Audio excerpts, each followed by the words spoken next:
I hope you're doing well. I'm loving my life. Who could complain? Things are going great. I'm a little late. Setup is not always easy when you're switching studios and just simply couldn't find a cable. My notes iPad here needed some juice. So there it is. Defina, live long and prosper, my man. Quentin, hope you're doing great. Good morning. Good morning, sun and coffee crew. Thanks, Ben. Good morning, friends. Good morning, John. Lightning Vend. Good morning from Minnesota. Wow, we got a lot of Minnesotans around here. Huh? We love the Minnesotans.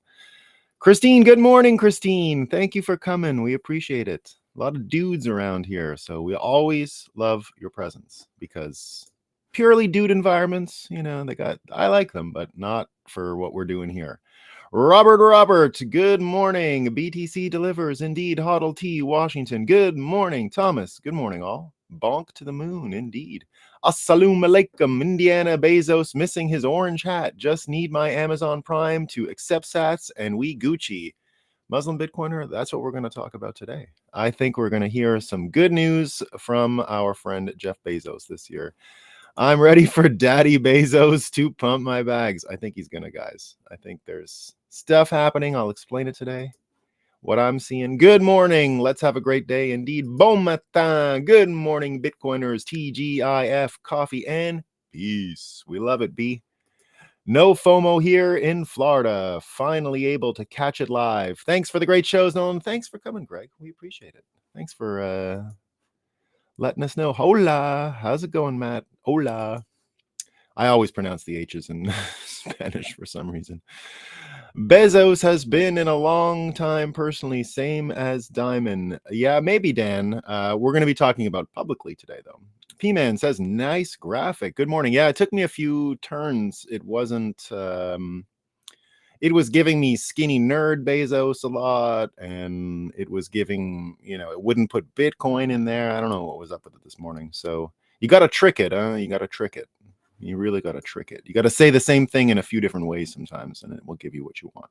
Or maybe it's not just tricking. Sometimes you just got to roll the dice with these AI generated images. You just got to go a few times until you get one you like. And then, I don't know if you guys see how Midjourney works, but you can actually sort of iterate. Once you have one you like, you can vary the one you like in certain ways. So there you go. Yeah, good morning. Battery about to die, but coffee is delicious. Thanks for coming, Jevy. We love it. Good morning, Breakup team. Good morning, Joseph. Yeah, that was my problem before I got online this morning. It was, sorry, I was online. That was my problem before I went live this morning. It was getting this thing here juiced up so that I could read my notes. When I turned it on, there was no battery. All right. Now, let's acknowledge, even though I'm in a basement, we had an amazing sunrise this morning. It was great. I went up and had a look, and it was just the best. Sorry, I just saw a notice at the top of my screen. I'm making sure we're coming in loud and clear. Let me just check Rumble too, because I've been promising those guys I'll come and check the comments. But yesterday, Rumble is having a lot of technical troubles. It's not Rumble's fault as far as I'm covering it, but we're good. We're live on Rumble. Excellent. Excellent. That's what we wanted to see. Okay, so I will try and remember to go and look at those comments today. Now, let me just get comfy here. I don't know what's up. This is a big desk. So there we go. And I got an old-fashioned chair. I love it. All right. The sun is up, right? I acknowledge it. It was, if we would have been in the old thing, I would have got some beautiful orange light in that room today, because when I went upstairs looking for that cable, I couldn't believe the sunshine breaking into my house here. So it was great. And Bitcoin is running fine, everyone. We're doing great. Let's have a coffee. Talk about what's new. Oh, that's not my coffee cup. Here it is. That's yesterday's coffee cup. And empty.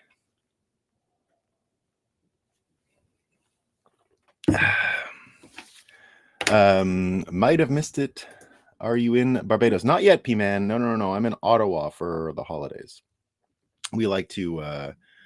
previous years, I was decamping from Vermont for actual Christmas, and I would come here to Ottawa or Toronto quickly first.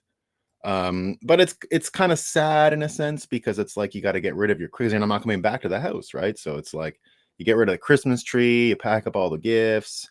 It's a lot for my kids. And then we just come here to the grandparents anyway. So this year I tried something new. I said, let's just go for a couple of weeks, have a good helping of grandparents and stuff like that for the kids, and we'll just make it all take away from there. So we're not going back to Vermont. We're done for the year, but that's what's going on. I will give you the reason I'm saying this is because I am going to have to share the broadcast schedule of this show. I might even publish it on Twitter or something just so you guys can keep up, because there is a little bit of travel after Christmas. I got to go to New York, and then I'm in Barbados, so there's going to be a few days of no shows. And what I'll do is I'll publish that so you'll know, because it'll be a bit weird over the holidays.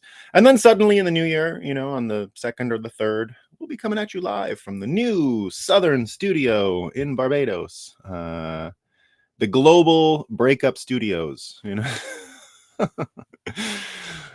Fun. There you go. All right, let's get into some fake news. What did I find today? All right, well, according to, I didn't get who wrote this. Let me think.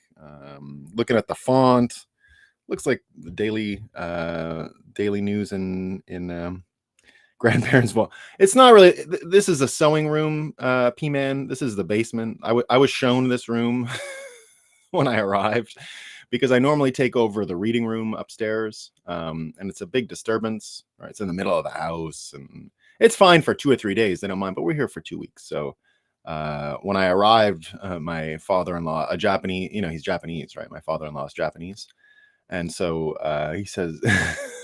How Japanese people are, right? He can't say get out of here. He's got to say, I cleaned up the sewing room in the basement for you, and then you have to figure out what he means, right? Oh, okay, I get it.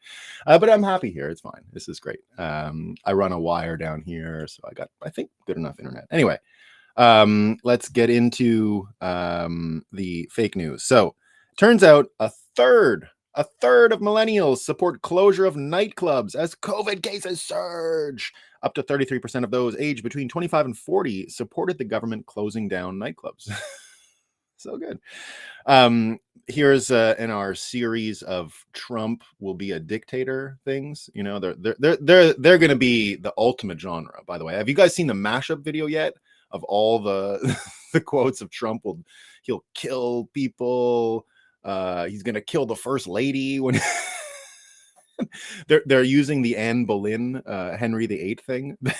They think he's gonna kill his wife because he wants a divorce or something. So there's a supercut now. The supercuts? We love the supercuts, right? So there's a supercut out there right now of all the propagandists saying what Trump is gonna do if he wins again, and it is hilarious. It's just mental illness or brainwashing or messaging, just nonstop. Tip to tail for 3 minutes. You're not going to make it through it without laughing. So have a look. But this is a new one that's going to make the next cut whenever someone does this. And it's great. It's, the ginger that used to be the press secretary. I can't remember her name now. Psaki. Oh, yeah. Psaki. So she's there with some, thick eyeglass wearing, know-it-all. And very serious fella. He's in the interview, right? They're talking about the threats to democracy on MSNBC, right? The threats to democracy. So this is what he says if Trump is elected. This is the new compilation one that will make it in eventually. He says, if Trump's elected, he's going to turn off the internet. He's going to turn off the internet, guys. All right. The internet's going off. Now, there's a whole bunch of stuff that happened yesterday because of Vivek, the Vivek thing on CNN, right? when he talked over Abby and all that stuff. It was really a lot of fun. But of course, CNN. So one of the neat things about it, and this is something Vivek understands, just like Trump, once the show starts, right, you're in control as the guest. So that's how he could do all those sort of stepping on her toes. And when she didn't let him answer, he just wouldn't stop and all that great stuff, right? If Trump is elected, no more birthdays ever. I think that's in there somewhere. I think that's in there somewhere. So now CNN has all of these stories trying to like clean up the mess because, like I said, once the show started, they couldn't stop it, right? They had to let Vivek do his thing, so they got to clean up the mess. So there's articles out there about them trying to, reorient the crack in the cocoon they've put their readers in. That was the best thing Vivek did, by the way. The way he kept leading and pacing the audience. This is going to be really hard for CNN listeners to hear. This is going to be really hard. We, as Bitcoiners, you need to practice that technique, right? That technique of this is going to be really hard. If we're talking about central banking and the financial system and real estate, for example, this is going to be really hard, right? And then sort of contrast what happens with Cantillon and money printing and what that does to the system, right? Some people haven't even thought of it before. So that frame that Vivek used, this is going to be really hard for CNN viewers, it's really useful. So use that. That's if you've read the Bitcoiner's Guide to NPC Management, the strain in it that discusses sort of empathy and understanding and not thinking of this as arguments and we're dealing with logical people and they have an argument and if they just see the truth and the argument, then they'll use their logic to change their mind. Like none of that's true, right? You got to use these empathetic things and you got to warn people the way Vivek did, right? That is a better entry point than you're stupid, right? So he did great with that. This is going to be very hard for people to hear. And indeed, that's the posture I think a lot of Bitcoiners need to take as the fiat world crumbles, right? That's an excellent thing that he did. But here's what CNN had to say about it, right? Vivek Ramaswamy fielded questions about immigration, abortion, and income inequality. The GOP presidential candidate also repeated falsehoods and conspiracy theories. So the conspiracy theory was that the American government lied systematically. That's the conspiracy theory, right? So I won't bore you with the details here. But they do say in the article that he embraces conspiracy theories, right? And apparently the entrapment Gretchen Whitmer case is a conspiracy theory. It's a conspiracy theory. So good. So that was excellent. We love that one. Hold on, I got to get the next one here. All right. Now, this is the DEI stuff. Elon Musk published or tweeted this morning that DEI must die. So that was good. A lot of people talking about it. Still on the backs of this Harvard thing and the UPenn and all that stuff, right? So here's what we know, right? This is from, I forget where. I sometimes forget to see where they come from. Anyway, Claudine Gay, white outrage, and the myth of the diversity hire, right? The myth of the diversity hire. Opinion. Whenever a successful Black person does something that offends the sensibilities of whiteness, the diversity hire narrative rears its ugly head. And they had the one quote in here, right, where it was technically, because she's getting in trouble for plagiarism, which I don't know anything about, right? I haven't followed that at all. But there is an article there where technically she did do plagiarism. That's like a white person thing, right? So anyway, just keep that in mind for a second, right? There's no such thing as the diversity hire. It's a myth, right? In other news, Karine Jean-Pierre, the press secretary, says that Putin is responsible for the inflation in the U.S. All right, so here's her exact quote. Karine Jean-Pierre blames Putin for inflation in the U.S. By this insane logic, if the U.S. spends more money to help Ukraine win, then inflation will go down. It will go down, everyone. Right? It'll go down. It's great. It's great. It's great. It's great. So there's no diversity hires. And Karine Jean-Pierre is an excellent press secretary. She's the best. Nothing wrong with her. All right. Now, let me get my notes here. So speaking of brainwashing from the news and what goes on with all of that stuff, we got a few really good ones here from the New York Times, but this is maybe the best Moscow Time piece I've ever added. So it starts with an article written in The Economist yesterday, right? So The Economist had, or 2 days ago, an article that said the New York Times has lost its way, right? So a lot of people talking about that today. The New York Times has lost its way.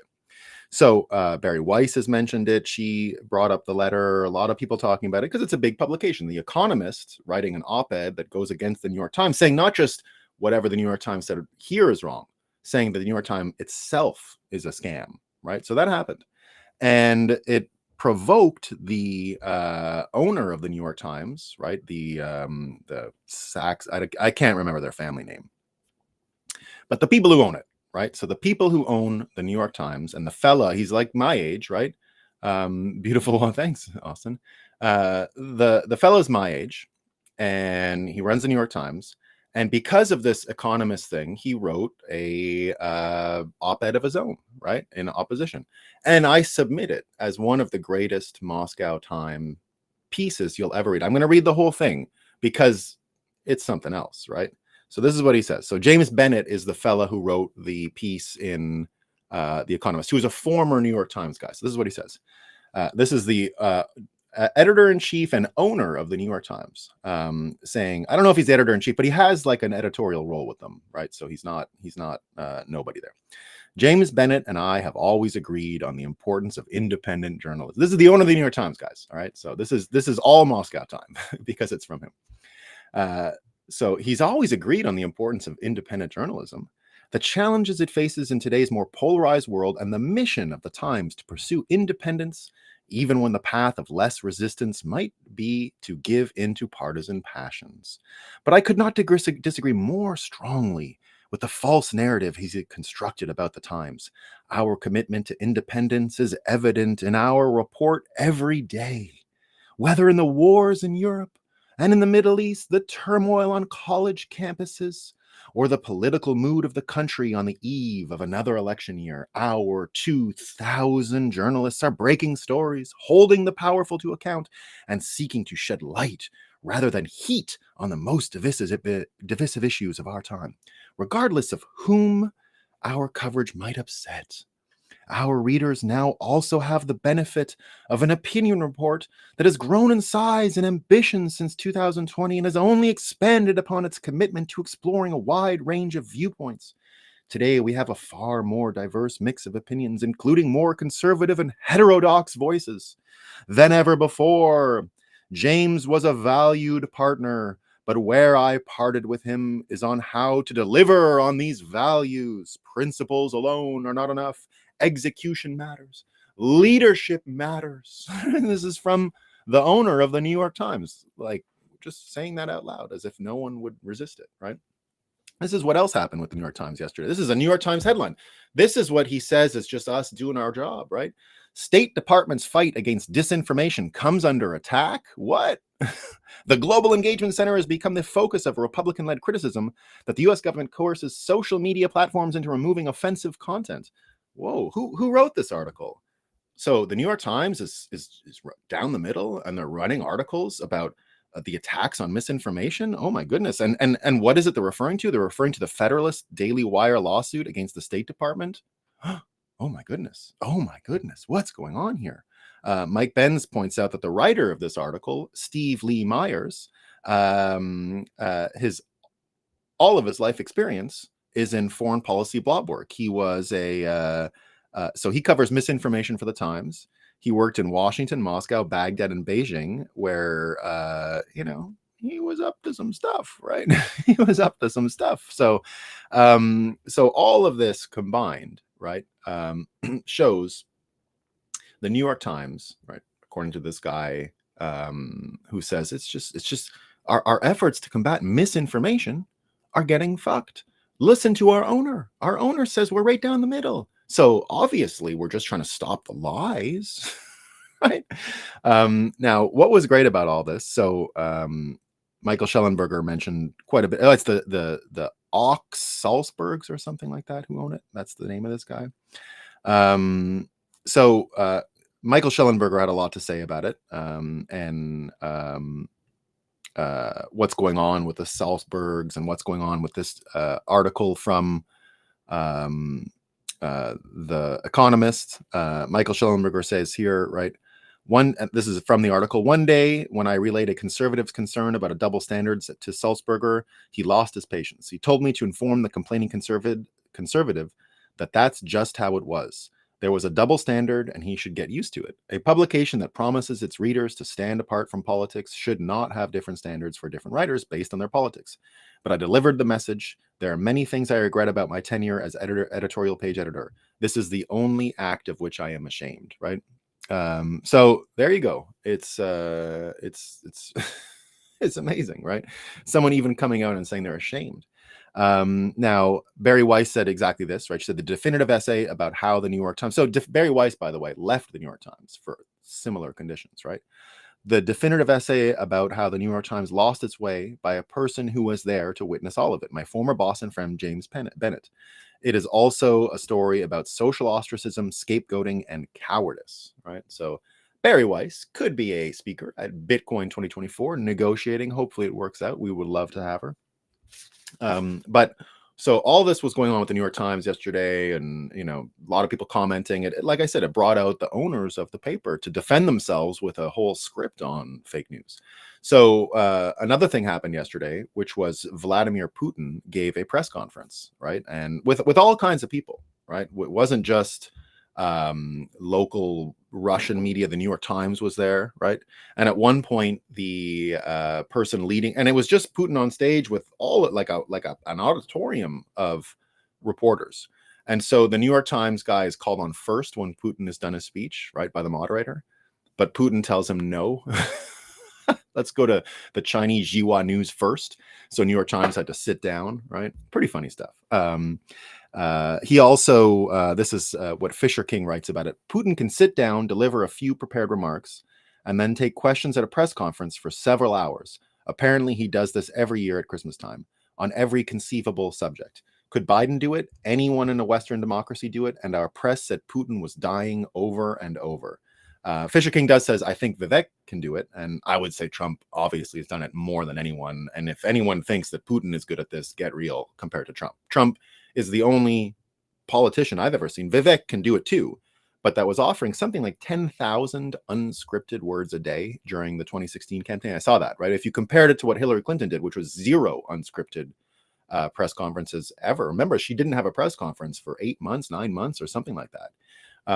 While Trump was doing one every day, and someone did the math, and it was something like 10,000 per day. He averaged 10,000 unscripted words a day, far more than any president we've seen in generations. Right? This is generationally changing. I thought at the time that was one of the most telling signs that we were really changing, because there's an appetite for that kind of thing, and that's what Vivek has really leaned into. Right? So I would say Fisher King is correct. It is rare that leaders can do this. Justin Trudeau obviously couldn't make it 10 minutes, right? Not even 10 minutes.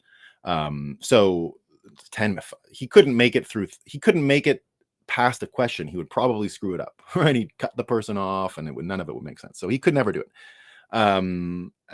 So Fisher King here, mentioning this thing, and I think it's pretty interesting.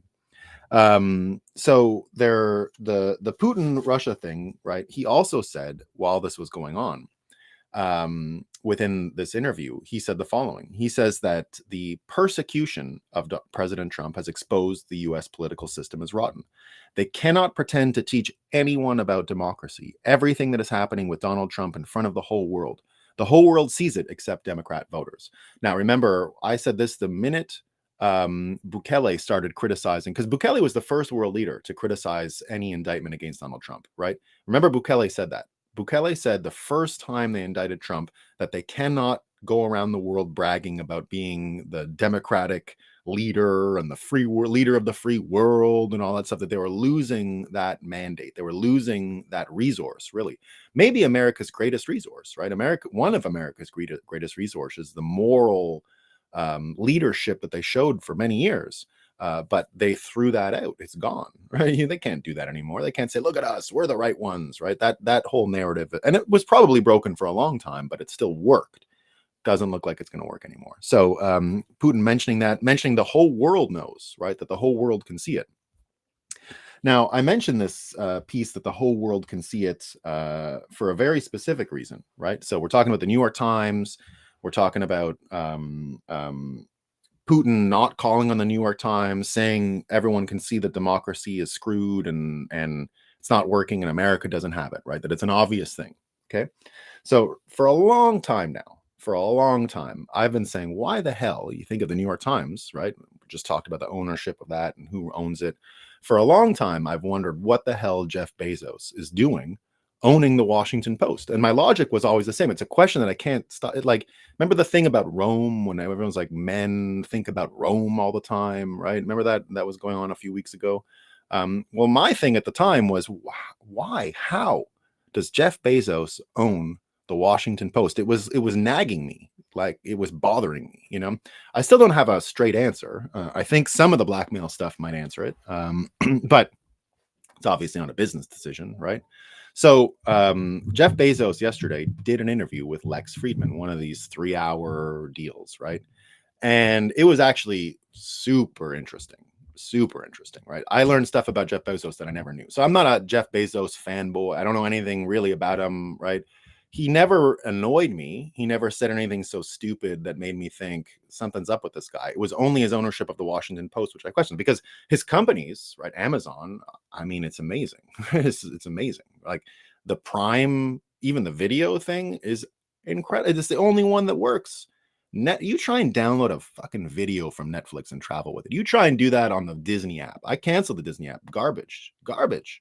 None of these things work. You can download things, and then when you're not connected to the internet, like on an airplane, and you try and get your downloaded files, you have to be able to log in first to be able to even see your downloaded files. Like stupid stuff, constantly obvious. It's the same old software that never works. Now, all I ask for is software that works. I just don't want to see it, right? Amazon, it always works intuitively. I've never been like, oh, what update came and now I can't find anything and I don't know what's working. It's always been the most straightforward software in the world. It just works, right? It's not complicated. It works, and that's all you ask for.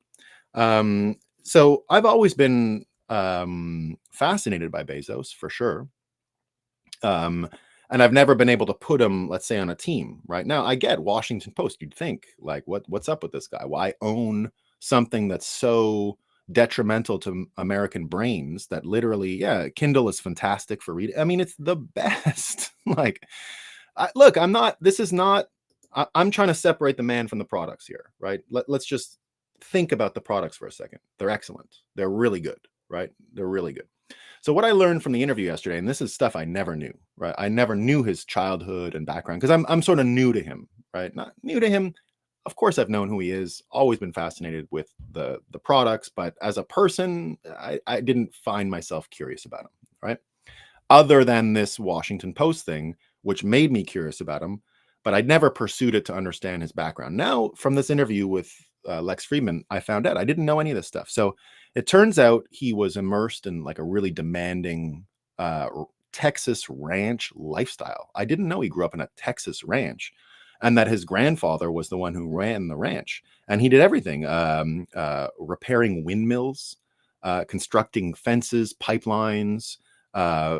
He gave vaccines to animals. He was the doctor for the animals. The grandfather himself had his own veterinary tools and would invent things to handle the animals that they were managing on the farm. And it says that it sort of shaped his entire work ethic, his entire approach to problem solving, to being inventive. It was this aspect here, this inventiveness that his grandfather displayed with the tools that he used on his own farm, that if the solution isn't there, you might have to invent it, right? You can't go on Amazon and just look for an answer. If you're the creator of Amazon, it didn't exist yet, right? So his whole point was that sometimes you have to invent things. He talked a lot about the idea of getting into space even from that time, right? This whole idea of building rockets and space exploration was already in his mind from this childhood in Texas. But he realized that he lacked, let's say, the chops in physics and engineering, and he couldn't do it, right? He went into computer science because he failed, according to himself, to reach the level of capacity required in order to be a rocket scientist. So he admitted to himself, I don't know if it's true, right? Who knows what's really going on? But as a young man, he said, I'm not going to be a rocket scientist. I can't do it, right? So he went into computer science because it was more accessible to him. But he still thinks of himself in this interview as an inventor, right? He still thinks of himself as a tinkering inventor. And indeed, Amazon was an invention. Not a lot of people understand it, right? At the time, like when he was describing it at the beginning, people were like, you're going to sell books and then what, right? So here's what he says, right? So Bezos, who came to the realization that he lacked the theoretical physics chops he needed, Eventually, this is someone who wrote a resume of the interview. I watched parts of it. I didn't watch the whole 3 hours, but I went and looked at some of this stuff. Eventually switched from physics to computer science, acknowledging the stringent analytical and lateral thinking skills the field demands. He identifies primarily as an inventor, maintaining a youthful curiosity and inventiveness, and he supports a collaborative approach to idea generation. One of the things he did that he talked about in this interview was just about leadership, and how they don't do compromise, right? It's agree, disagree, but continue. If you didn't win the thing, there is no like distorting the situation so that everyone's happy, right? It's okay if people work on things and they're not happy, as long as you picked a definitive course one way or the other, not these compromises. He finishes every one of his board meetings with him going last. It's his responsibility to summarize the meeting. He promotes and advocates for less senior people to speak first in a meeting. Really interesting stuff, right? And all of it talking about systems more than like discipline, right? So he's right on top of what we're all realizing as Bitcoiners, right? That it isn't like a question of imploring and implying more discipline to all of your problems and then they go away, right? It's not really that. It's more like you're better off getting into routines that are easily replicatable. And he talked about this when it came to his own personal fitness stuff. And this is something I've been advocating for a while, right? I talk about lifting weights every day. I'm on a break now. I always take sort of November, December off, but I'm a daily weightlifter. I don't kill myself 15, 20 minutes, right? I take a little jog. The whole thing lasts 45 minutes. But it's really good. I stay in top shape and it's easy to replicate every day. I don't dread it. I'm not like, oh, it's that thing I got to do, right? I found a way to trick myself into doing it every day and not really. I reward myself at the end. If I'm in Barbados, I down a nice coconut water, fresh, right when I'm done. I have all kinds of little gifts that I'll give myself, rewards that I'll give myself when I'm done the workout, so that I associate it with fun and health. And it works. It really does work. So he talked a lot about that when it came to his own physical, a lot of people, of course, have acknowledged his physical transformation in the past few years, right? Remember, he went from, I guess, rancher. That's why I never knew about this ranch thing. I saw a guy, I just thought he grew up in a boring suburb. Not that I'm a suburb fan, but, I thought he had a very vanilla upbringing. The Texas ranch thing was a revelation to me and explains a lot more of what I think is going on. What is the Washington Post you speak of? I'm more familiar with the Washington Poop, indeed. Same. So, but here's where he gets really interesting, right? So he discussed all of these things. He discussed, the personal fitness piece. He discussed his systems that he uses that are better than discipline, right? It's all about incentives. It's all about having your subconscious oriented in a certain direction versus like discipline where it's like, oh, I got to do this, or otherwise, blah, blah, blah, right? So, but the most interesting thing he talked about, and I tweeted about this, and I think it's super relevant, right? More than this idea of like, which is a Bitcoin thing, right? Maintaining your personal motivation as your primary system for exercise versus I'm going to get jacked and all this stuff, right? So primary system for him in personal training is his personal motivation, a subconscious sort of incentive model that helps him move forward. But here's where the interesting thing really happened. At the end of the conversation, and I watched this part in its full because someone, Lex always puts the time stamps where you can see the subjects.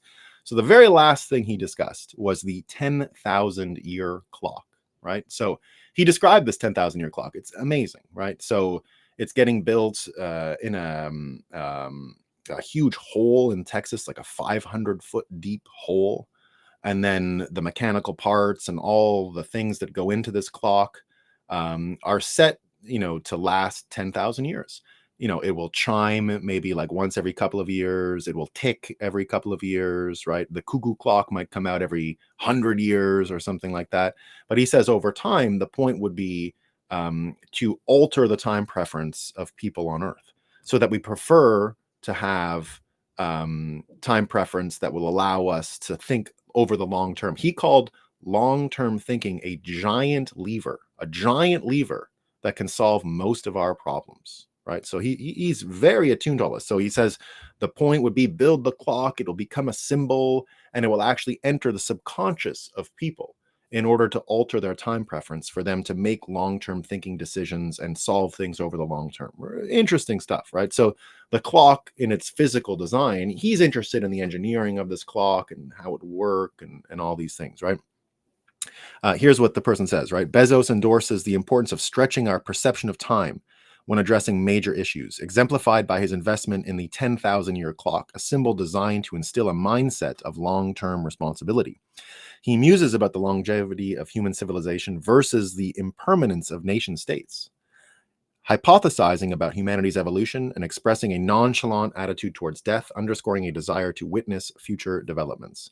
So what I heard, right, was that the main thing he would like to see humans evolve into is a species with better time preference that understands long-term thinking versus what we're living with today, which is like credit card, sugar, you know, Instagram, TikTok, pornography, all these instant gratification impulses and motivations being something that's holding society down. So the contrast of those things is perfect because you've now entered the world of the psychological engine. You've entered the world of what economics really are, right? They're not math. They're none of those things, right? And here's what's interesting. Think of the shift we're about to be in. Two of the greatest economists in the history of the world, right? Some would say Nassim Taleb and Nouriel Roubini, you know, arguably, I'm not trying to give them credit here. I've spoken to both of these people in real life. Very smart. I mean, very smart, right? I've walked through New York with Roubini. I've spoken with Taleb a few times.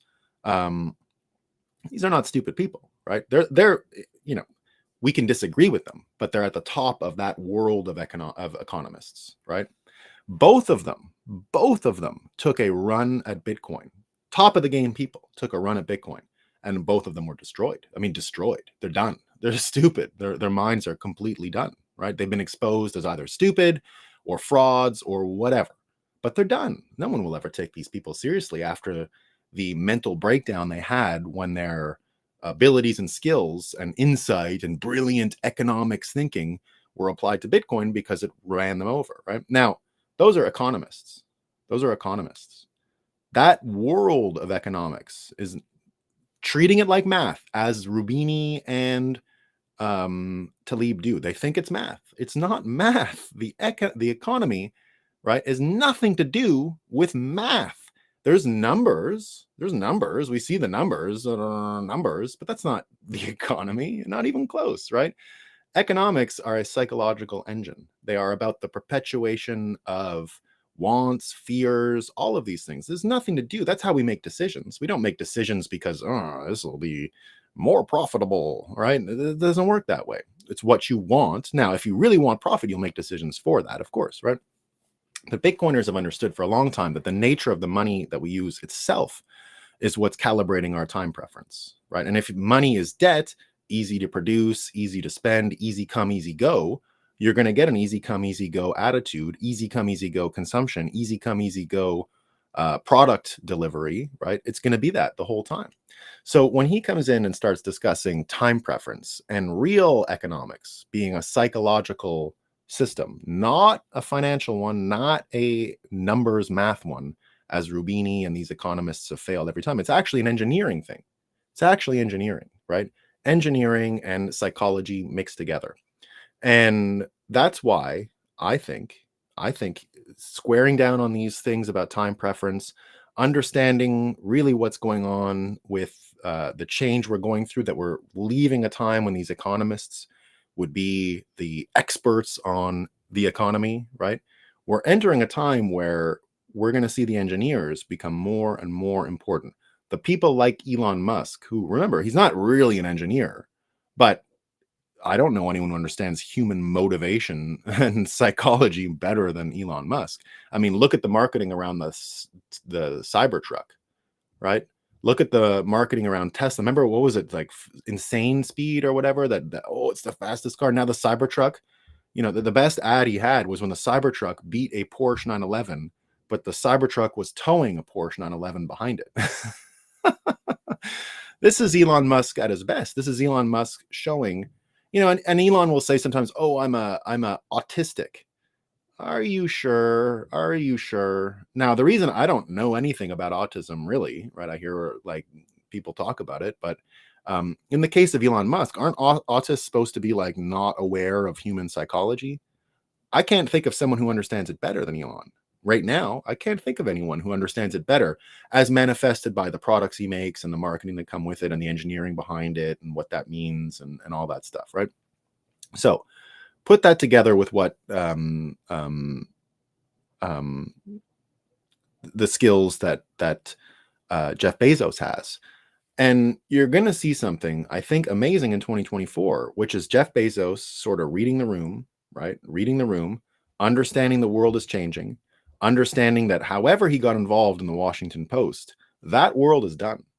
And you can start to hear the signs that he's coming to that realization. Because as I said, I've wondered for a while what the hell this Washington poop ownership was all about. Now, is he afraid? Is it a blackmail situation? I don't know. I have no idea. Maybe he was just like, yeah, I didn't know.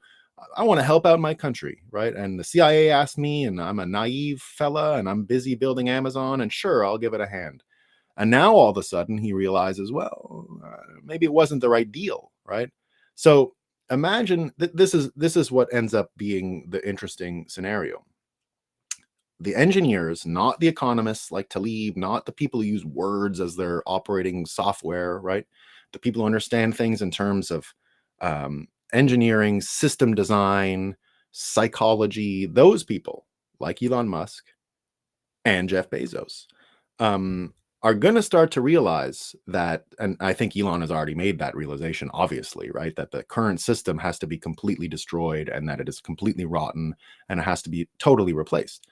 Ergo, why Elon is a Bitcoin holder, ergo, why Elon buys the Twitter in order to fight against censorship and misinformation and these things. So I think, and again, go back to what we were talking about just about system design and the fault tolerance of the fiat system. The fiat system cannot afford Jeff Bezos defecting. It can't. If Jeff Bezos alone leaves, it's over. Imagine if the two richest engineers in the world, who understand human psychology, who understand this fight between time preference and instant gratification, if these two people are teamed up, the CIA, the deep state, the Pentagon will not matter. They're too weak. Those two alone create the conquistador scenario of 100 Spanish soldiers wiping out 15,000 of Montezuma's men, right? This is what we're talking about. None of these low IQ losers could ever come close to what these two people could produce together in terms of a front and demand for change. So Elon alone is probably enough, right? But I predict the fault tolerance of the fiat system, which cannot endure, it will if Jeff Bezos gets rid of the Washington Post, which it sounds like is in the works, is done. It's over, right? So I think in 2024, Jeff Bezos, this Lex Friedman piece, I think is the beginning. This is all, I think, signaling that Jeff Bezos is going to become active in the fight against the absolute collapse of not the nation states of America. He was talking very specifically about the difference between nation states and personal understanding and things like that, right? Remember what he said, that the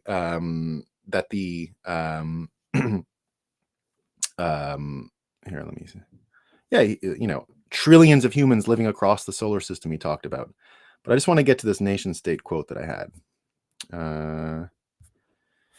Because he was talking about their inability, going forward to have this as the sort of organizing principle, right? Yeah, I was right in there. Yeah, exactly. Yeah. He muses about the longevity of human civilization versus the impermanence of nation states. And saying here that humanity's evolution, right, will have a lot to do with this. This time preference and this huge lever is a big part of it.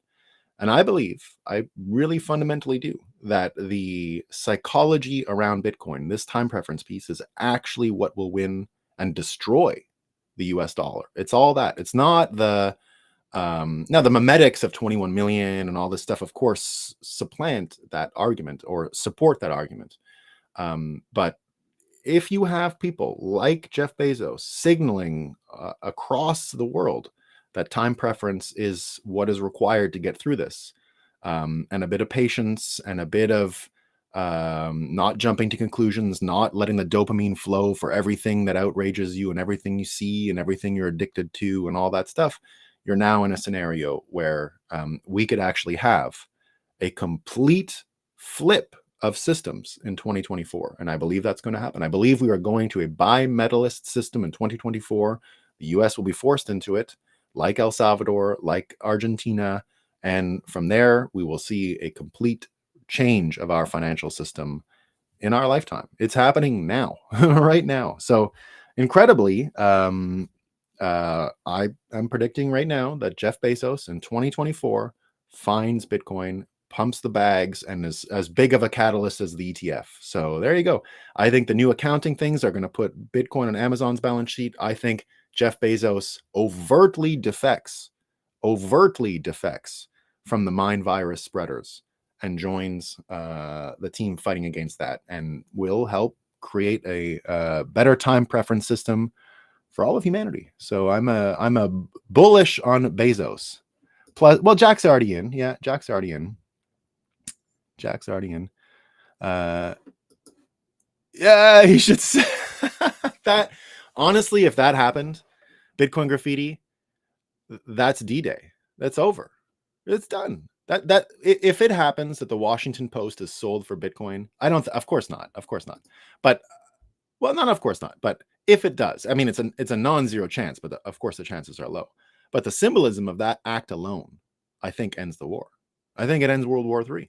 I think if he sells the Washington poop and says this is worse than a shitcoin, it's over. It's over. I'm buying Bitcoin. It would be done. It would be done. It would be done that day. Yeah, I know. I agreed with all of that, man. You know, I agree. I agree. Yeah, I agree. I still, Bitcoin Mac should buy the Washington poop. Yeah, I don't know if that's going to happen.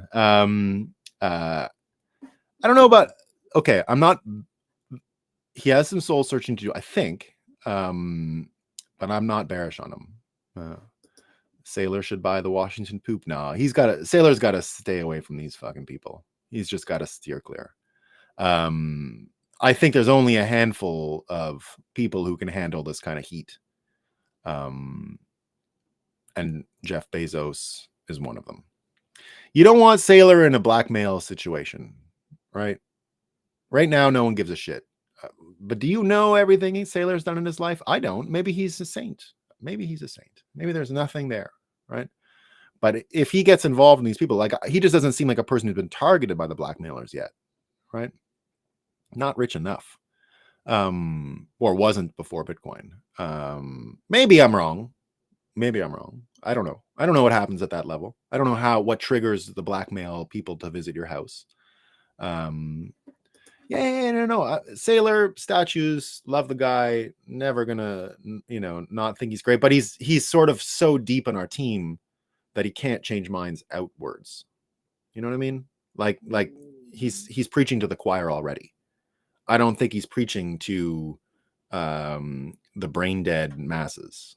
Right now, I get, oh, he's rich. We're impressed. It's true. He's got a lot of persuasion power, right? He's a very persuasive person, and he's doing a lot to pick people up. So there you go. Is Ottawa nicely decorated for the holidays? What I've seen so far, Jason, yeah. My little neighborhood here is gorgeous. It's just all, every house has got beautiful lights and all that. But look, I was just in Quebec City for the Christmas market and Christmas time there. Nothing's going to compare. And the main Parliament building in Ottawa is still closed for renovations. It has been since I left. I left my office there in 2014. And I was right in the main center block. So where the Peace Tower, I was like a few windows. I was on the top floor in the slanted roof with a little window, and it's right by the Peace Tower. And that was absolutely gorgeous during the holidays when I was working there. I mean, it was like Hogwarts, you know, it was just like beautiful trees everywhere and all these great hallways and rooms, and it was really lovely. The fireplace, the I had a fireplace in my office, which was always going, and the the library, if you ever, they call it the most beautiful room in Canada. It's like a round library with like multiple levels, always gorgeously decorated. It was a really special place. So I've had a lot of really beautiful circumstances and memory, and Christmas parties all over the building, everywhere. It was a lot of fun, really a lot of fun. But it hasn't even been open since I left, so who cares, right? I'm not missing out on anything. I asked some friends if there were any cool Christmas parties next week, but they're already done. So missed them all. So there you go. Sailor will first go to the moon and then start his own rocket company. Yeah, look, guys, I could be wrong. All right, I'm not here telling you this is a 100% prediction, but I see it. I never saw it before. I wouldn't have said until yesterday. I wouldn't have known on what intellectual plank Bezos would have grafted his turn to Bitcoin on. Now I see it. The farming, ranching thing I never understood, and then the time preference thing. So the engineering part, I understood he was a computer science engineer. I didn't understand it came from physical engineering. I didn't understand that, right? That is failure is the wrong word. His personal belief he couldn't do rocket science because of the theoretical and physical nature of the physics drove him to computer science, which was more accessible to him, right? So to me, that plus his time preference thing with the clock suggests he at least understands incentives, and at least is the wrong word. He understands incentives are the main driving force in our collective unconscious. And then you've got to alter those in order to get the result you want, because you're not going to do it with discipline and logic, which is why I mentioned the workout stuff, right? The workout stuff that he got into is exactly right. If you're out there struggling with working out, losing weight, discipline is the dumbest approach. It'll never work, because if you don't hold on tight for long enough, you're going to collapse, right? So, for example, dieting, right? My advice on dieting is don't change your whole diet overnight. If that's what you need to do, get rid of one thing at once, right? Take a piecemeal approach. You know, say it's just the crappy, shitty dessert that you eat, and it's no good, right? Go to something, you know, less sugary, less unhealthy, and try one thing at a time, right? Maybe just get rid of pasta. Maybe just get rid of bread, you know, something like that. But go slow. Don't say, I'm going to change all my diet right now. You know, it's not going to work. It's the same with working out. Working out too much is terrible. I learned this for years. I struggled with injuries in my old fiat mental state, right? When I worked in Parliament, I was a big jogger. I used to love jogging, you know, like all these idiots.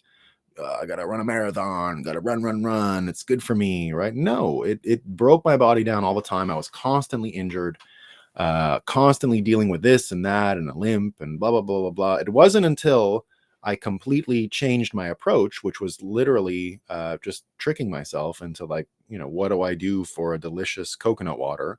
Oh, I just have to go for a 15-minute jog and pump iron for 10 minutes. That's easy, you know? So now that's how I did it. And it's nothing for me. I don't have to be like, oh, I gotta go work out, right? I can toggle up how much and how little I work out, as long as I maintain that I'm excited to go do it, which is always what I do, right? Whatever it is, I try to make myself excited for it. And that makes it a lot easier. And what I heard from Jeff Bezos, understanding that, yeah, I was a jogger too. It's the dumbest thing, isn't it? It's so stupid. Yeah, yoga's good. Yeah, I like the stretching. No, I still run, right? I love running, so I'm never going to stop running. But I don't run 5 miles. I run like a mile, right? As fast as I can. I run a wicked mile now, on the beach in Barbados or anywhere, right? And it works. I thought that Lex podcast was mainly a commercial. Lex didn't ask him. No, he didn't. So I'm really glad you brought this up, right? Agreed all about the space tech and Elon's dominating and all of that stuff, right? What I just mean is, and agreed, agreed, 100% Bitcoin graffiti. It looks like the political stuff was negotiated off the board before, the Washington Post piece and all that. But that's a sign to me, if he's out there saying, I don't want any politics, I don't even want to talk about Washington Post. To me, that says he's already aware of what's happening in a sense, right? And I believe he's looking for his out. Now, I'm mind reading him, right? Which is, I'm not trying to say I know. I don't know. My guess is that they negotiated this beforehand. I don't want to talk about the poop. I don't want to talk about politics. And so indeed, Lex had to keep this thing sort of on topic, right? As Lex does, right? Engineering. So they did that thing, which is fine. But still, what they did talk about, to me, suggested what's going on. And to me, I think he understands we're in a battle for the subconscious mind of people around the world. Totally negotiated. Absolutely. Yeah, absolutely negotiated. So, but that's normal. I wouldn't, if I had to go and I had, I don't know, something about look, I'm involved in litigation across America right now. Right? Fucking Letitia James is going after DCG, my old company. I got what's that? The Merrick Garland going after Kraken. If I was on that and they wanted to ask me about the being next to these stupid law cases, it's a small example, but I'd say, look, I want to talk about Satoshi Wedding Murders and Bitcoiner's Guide to NPC Management and the Breakup. And I don't like Barry Silbert. It already happens. I go on podcasts and people ask me, what about Barry? I don't fucking know. Like, what are you talking about? Right. I can come up with an answer because I have some impression of what's going on, but I would prefer not to have to answer about Barry, I don't know. So, not even the same thing, but even I would ask in certain instances, like, I don't want to talk about that. So there you go. Yeah, the Illuminati suing Bitcoin Mag. So it's like, that one's fun. I wouldn't mind, I wouldn't mind talking about that. But like the details of Letitia in New York, like what, So I don't know. Not that I have nothing to say about it either. So there's not really much I can add. So it's not just about that, right? He can add more than I could add. Maybe he doesn't want to be confronted. Yeah, I don't know. I don't know. But all I know is that he's signaling in every way that I think, anyway, he's about to defect from the fiat industrial complex. And if he defects, they can't survive it. They can't survive it. He would be too great of a defection. Him added to the Elon, if he joined Elon Musk's side in this fight, game over. Game over this year.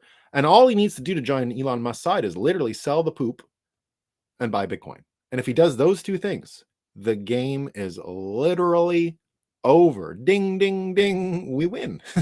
That's it. It would be that simple. It would hit people like a ton of bricks in the face and it would be done. So that's what I see. I could be wrong. You guys can disagree with me. I mean, that's what I saw from the interview. What I saw was an understanding that systems beat discipline, and that subconscious programming helps those systems. And one of the things we need subconsciously programmed more than anything is time preference, which is an exact endorsement of Bitcoin because only Bitcoin can do this. Now, we don't need a fucking 10,000-year clock. I don't have to wait 10,000 years to hypnotize people into waiting for a cuckoo clock to bounce out, and then we get our answer, right? I'll take the other side of the bet. Yeah. Yeah. He might not. So, and when I say he takes a side, I don't think he has to take his personal side like they're in our tag team. Those two things would be enough. Now, it could come out that Bezos remains an enemy, right? Now he's still in my enemy category. Let's not because of the poop, right? Because of the poop. Like I've said, I've been wondering about the Washington poop and his thing obsessively. Like, what the hell is this? Why? When is he going to change his mind? But I still think of it in terms of blackmail and other things like that. So, the A stack, I still run because I live 2.5 miles from my gym. Great warm up and cool down. Yeah, look. When I say running, I was running like 10Ks often, like every second day since I was a teenager. So it just takes a toll. I can still run 3 miles if I 5 miles, 6 miles. Like it's not a problem, right? We should I Ching Jeff. You're right. Yeah, let's do it. Let's I Ching Jeff for a second. Good idea. Bitcoin graffiti. You're on top of it. Let's do it. Okay. I Ching. The question I shall ask. Let me make sure I get a good one here. The online book of changes. Enter your question. All right. Will Jeff Bezos embrace Bitcoin in 2024? All right. What does the I Ching say?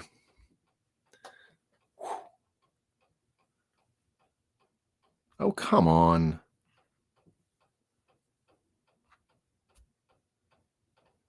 What a piece of shit. Okay, I got to use another one. These ones that like charge you after you write the question and you got to sign up and all this shit. I mean, get real. Will Jeff Bezos embrace?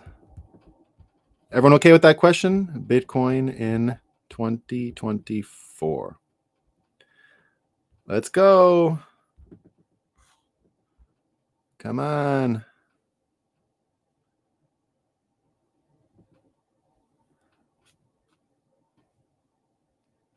Tossing coins, guys. Tossing coins. Ooh, it's getting cool. Oh my goodness. One more time. This is going to be cool. All right. Primary judgment. Meditation is what I got. I got number 20 in the hexagons. 2 straight lines followed by the 4 broken lines. I got 4 broke when I was saying, oh my God, I got 4 broken lines first. And then I got the 2, straight ones for 5 and 6. So it's the hexagon number 20, if anyone wants to know. And this is what we get. The meaning of this hexagram is meditation and contemplation. But the visual significance is that of a tower with a broad view, which enables one to meditate on the wider landscape rather than immediate events. An additional meaning of this tower is that the tower itself can be seen for many miles, suggesting an example being set for others. This is time to reflect carefully on what has gone before and what is happening now in a broader sense. Decisions made in this time will be witnessed by many. Were we not talking about a tower, a 500-foot clock in a tower? Were we not talking about that? Because, sorry, when I said it was a hole, it's a hole in a mountain. It's not just a hole in the ground. It's a hole in a hill. So, I don't know. Maybe.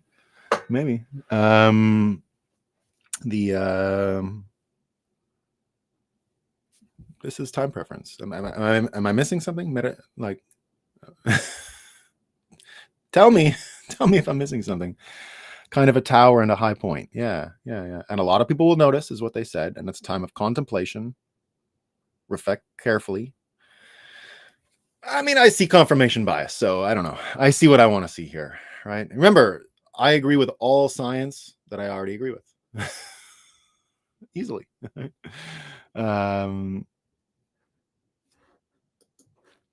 I'm sure Jeff has confided in people and asked their opinions on the how to move forward with the path of least friction. Yeah. So there you go, guys. That was the meditation hexagon number 20 from the I Ching. Yeah, it sounds like favorable to your take. I think so. Path of least resistance. Yeah, I figured that. Yeah. Good fortune may find you. All right, team. Thanks for coming today. I appreciate it. Let me get my last. Oh no, I'm done on my coffees. That's okay. All right, team. He'll be contemplative in 2024 and might do something. Yeah, that's what I see. That's all I'm saying, guys. I'm not saying he's gonna come and like he's not gonna be shilling coins, you know. I just think he's gonna do it. It's what I saw because again, the reason why the Washington poop thing didn't sit well with me, and the reason why it's actually what got me deeper into the blackmail thing. Really, it is. It's what got me deeper into this blackmail thing we've been talking about regularly now. This blackmail train, right? And that's what started it because it didn't fit. He doesn't seem like a villain. I could be wrong. I 100% could be wrong, but he does not strike me as a villain. He strikes me as someone who either was duped because he didn't understand what was happening, which seems unlikely. Like, I don't know. I just have a lot of respect for his mental capacity, right? And he's one of those people where if he says something publicly, which he rarely does, and I hear it, I usually am like, wow, that, you know, that's interesting. And it often is. So, it didn't sit well with me. I couldn't understand it. It bothered me. I came to the conclusion personally it was blackmail or something of those, something along those lines. I leave a lot of space open for it's just I'm a fella who wants to help my country, and the CIA asked me to own the Washington poop, and I did it, right? But again, it wasn't a business decision. That's why we've been talking about that for a while, right? It wasn't a situation where it was like, oh, I want to own a newspaper, right? That never made sense to me, ever. So now there's the commercial thing, right? I mean, maybe he wants to manipulate people into going on Amazon and not shop, maybe, but I don't see that part of him. I just don't see it, right? And I can guess a lot of people are, you know, bad, right? There's bad people in the world. He just didn't strike me as one of them. I could be wrong. But what I heard in the Lex Friedman interview about the workouts, the time preference, to me suggests he's going to change and flip. And if he does, it's game over. He's literally, it would be like, you know, think of it as like sports teams. The Bitcoin team is already the best like baseball team going. We got the best hitter, we got the best pitcher, we got everything, right? We're a superstar team.